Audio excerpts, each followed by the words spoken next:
Tere hommikut teile kõigile, tere tulemast täna hommikusele video meditatsiooniseansile. Uue aasta puhul on uusi teateid ja need on tulnud Erki Toomala kaudu. Nüüd räägin teile natuke, kes on Erki Toomala ja mida kõige kõrgem tema kaudu meile selleks aastaks teada on andnud. Ma loen selle teile ette.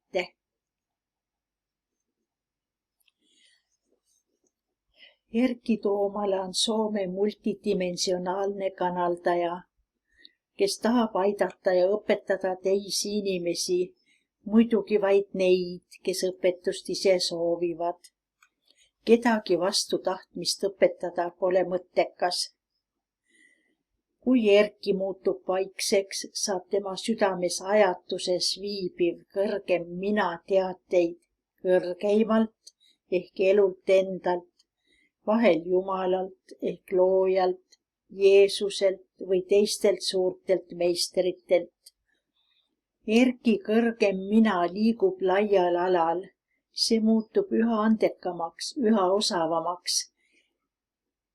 See suunab end aste-astmelt erilistesse ruumidesse. Nii on raske mõista, kes temas just räägib. On see looja, elu ise, tema enda kõrgem mina, kas on see looja poeg, elupoeg, Kristus või meister. Igas neist on alati osake elust endast, see tähendab kõrgeimast. Mina kõrgeim olen alati kõiges, täiesti kõiges, mis on. Ja see vana mees Erki on täiesti sobiv selleks tööks, mida ta teeb. Ühenduse tekkimiseks on määrav vaikseks jäämine. Erki istub arvuti taha, paneb sõrmed klahvidele, peatab mõtted, muutub vaikseks ja sõrmed hakkavad liikuma. Ekraanile kirjutatakse kõrgelt saadud õpetusi. Erki kaudu on inimkonnale antud mitme raamatu jagu õpetusi. Minu annete ja oskuste avamisel on Erki kaudu kõrgeilmal olnud tähtis osa alates 1995. aastast, millest olen kirjutanud oma raamatus Loome kuldset ajastut. Erki jagab õpetusi Helsingis õpiringis. Erki jääb hetkega vaikseks ja info hakkab kohe jooksma. Kanaldusel on üks osa Erkit ja kõrgeim ühinenud. Erki on teinud seda tööd kaua. Selle tõttu on kõrgeim andnud Erkile nimetuse meister. Täna räägin 5. jaanuaril käesoleval aastal Helsingi õpiringis antud infost. Kõrgeim ütles, et kõik, kes tema õpetusi kuulavad, on kõikjal hoitud ja kaitstud. Ka kuulaja lähedasi hoitakse ja aidatakse. Püüan ühendada teid tänasest meditatsioonist osavõtjad Erki õpetustega. Teid hoitakse ja kaitstakse kõrgeima valgusega. 5. jaanuaril õpiringis õpetati ja õpiti esiteks lahti pääsema ajalisest ruumist ja liikuma oma südamesse ajatusse. Selline olukord võimaldab avada oma energia väljalises ruumis, tasanditel ja soppides peituvaid erilisi andeid ja oskusi. Andeid inimestes muudetakse ajastule vastavaks, sest küttkoorilane ei vajanud selliseid andeid, nagu vajab praegu näiteks infotehnoloogiaga tegeleja. Nii. Et see on alanud aasta üks taotlustest või eesmärkidest, mida saate kogeda. See on siis oma annete avamine. Meditatsiooni ajal igaühes teist püütakse aidata avada teie kinke, andeid ja oskusi, mida te veel hoiate endas peidus. Mõnel teist on neid juba osaliselt avatud, kuid mitte kellelgi veel selliselt, milliseks need muudetakse või milliseks nad iseend muudavad alanud aastal. Osale teist teie anded ja oskused on mingil viisil end juba ilmutanud. Mõnedki teist teavad, mis alal nad tulevikus töötavad. Osa teist ei ole veel tunnistanud mingitki annet nii, et seda võiks pidada oma oskuste alaks. Need teie seast, kes haldavad mingit annet vaid mingil määral, edenevad eelkõige sellel alal osavateks. See tähendab, et andekamateks, kui nad on praegusel hetkel. Lisaks tulen mina, kõrgeim, avama neile mingit täiesti uut oskust või annet, millest neil polnud mingit teadmist veel. Need on selle aasta eesmärgid. Kui inimene areneb oma teel, siis mina, kõrgeim, nõuan, et ta osaleks teiste aitamisel, teiste õpetamisel edenema edasi kaugemale ja kaugemale oma teel. See on talle omale vajalik, aidata teisi alul õppima ja siis juba avanema minule, kõrgeimale. Üks kõige suurem asi on õpetada inimest elama õigel viisil, sest see planeet on eriti meeldiv füüsilises ruumis elavatele, kuid samas ka väga, väga raske. Väga raske on sellest ruumist tõusta uutele tasanditele, väga raske. Paljud vaid jätkavad ringkäiku siin, sugupõlvest sugupõlve. Osa on jõudnud juba kaotuse äärele ja neile ei anta enam võimalust uuesti sünniks. Need väga üksikud avanenud annetega inimesed, kes viiakse mujale, saavad hiljem võimaluse sündida sellele planeedile vaid siis, kui nende suuri andeid siin hädasti vajatakse. Nii oli see kord Jeesusega, kes on Kristus. Kõrgele arenenuid vajatakse hädasti ka mujale universumis ja neid ei taheta lubada enam maale.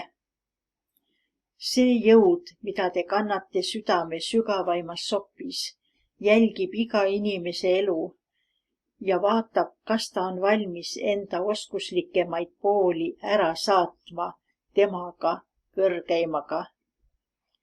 Vaid üksikud inimesed suudavad saata oma osavamaid pooli temaga. Väga üksikud inimesed suudavad saata kõike avanenud endas selle jõuga olemise uutesse ruumidesse. Eriti haruldased on inimesed, kes sobivad kõige kõrgemale igas osas. Olen kõrgeim, olen loonud teid pingutama, õppima ja asetanud edenemistele tingimused, et teie peate osalema teiste õpetamisel, aitamisel, et pääseksite edenema. See on suurim väljakutse teie edenemise rajal, mis on teiste teenimine, sest seal saate harjutada ka omi andeid. Ka see vana mees Erki ei oleks saanud ilma aastaid kestnud teiste õpetamist meisteri nime.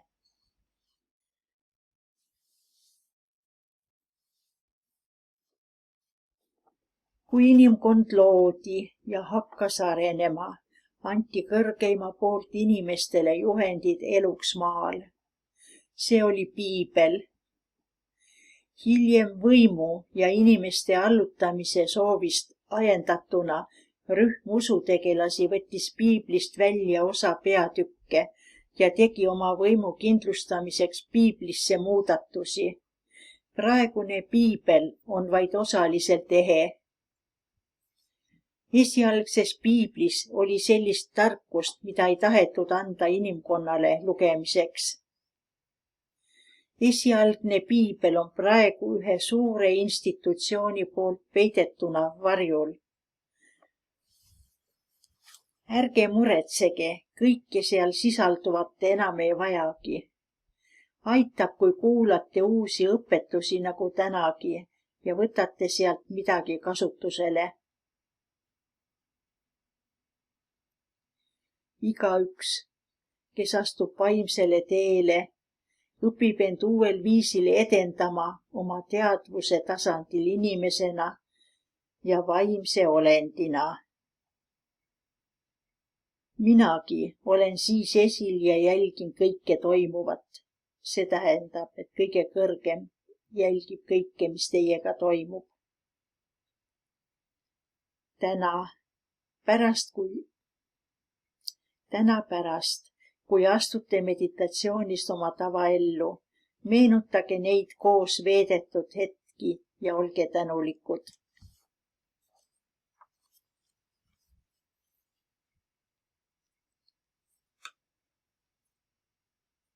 Võtame nüüd mugava asendi. Paneme käed põlvedele, peopesad ülespidi.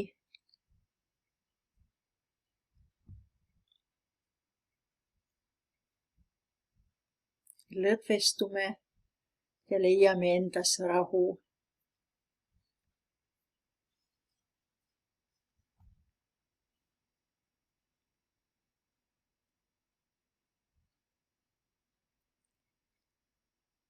Läheme endas olevasse vaikusesse. Vaikus võimaldab siirduda meil südames olevasse ajatusse, oma kõrgema minaga ühineda.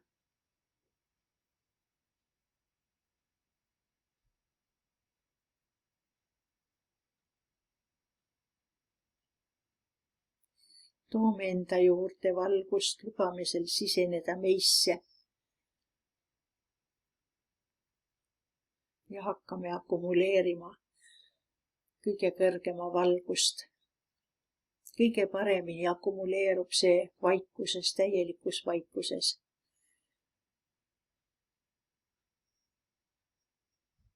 Sellepärast siis nüüd vaikin minagi mõneks ajaks ja toetan teid teie tegevuses, teie meditatsioonis.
Näen teid kõiki olevat suures valguses, millest läbi paistab nagu päike.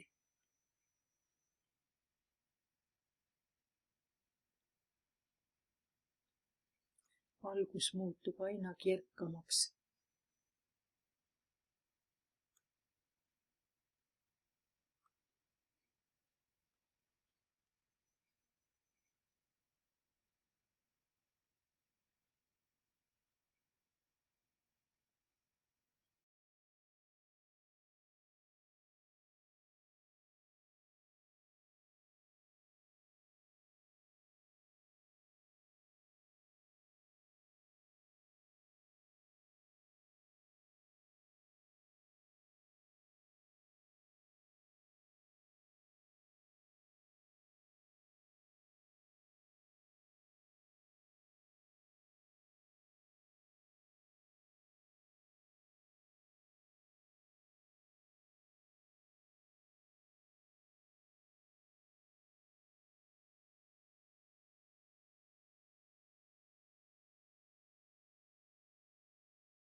Käesoleval aastal antakse inimkonnale bioväljadesse täiesti uusi andeid ja oskusi. Leidke need oma biovälja tasanditelt ja soppidest või paluge valguselt abi nende avamiseks.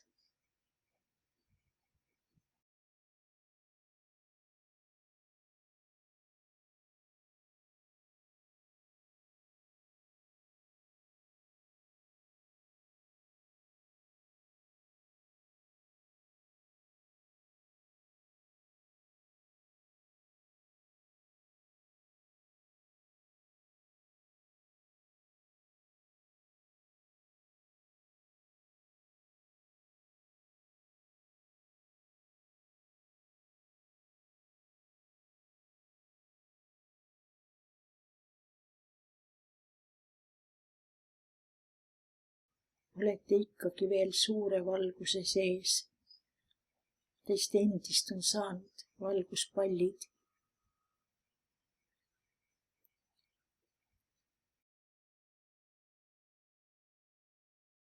Kogume veel seda valgust endasse, enne kui hakkame välja kiirgama.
Oleme end nüüd täitnud valgusega ja hakkame seda välja kiirgama enda ümber kõikjale, kuhu seda vajatakse.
Kuigi olete nüüd paljugi valgust välja kiiranud, olete ikkagi endiselt väga kauni valguse sees. Meditatsiooni ajal mulle anti, et on inimesi, kes kahtleb nendes uutes võimetes. Ärge kahelge, öeldakse. Sel aastal kindlasti antakse neid inimkonnale juurde.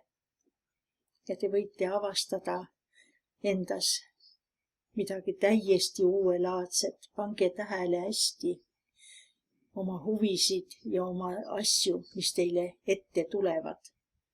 Ja nii te leiategi oma anded.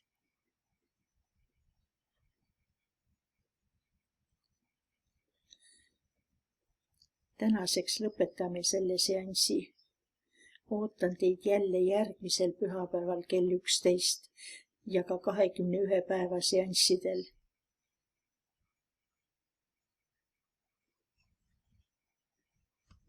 Tänan, kena päeva teile.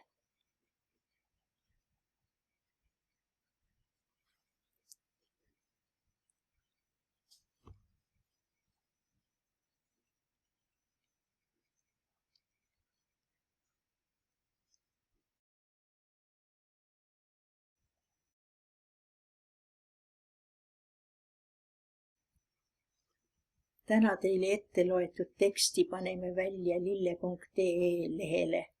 Kel huvi saab seda sealt vaadata veel. Ka tänase videokorduse paneme üles. Ja kes täna kõigest aru ei saanud, saavad uuesti kuulata ja vaadata seda videot lille.ee lehel.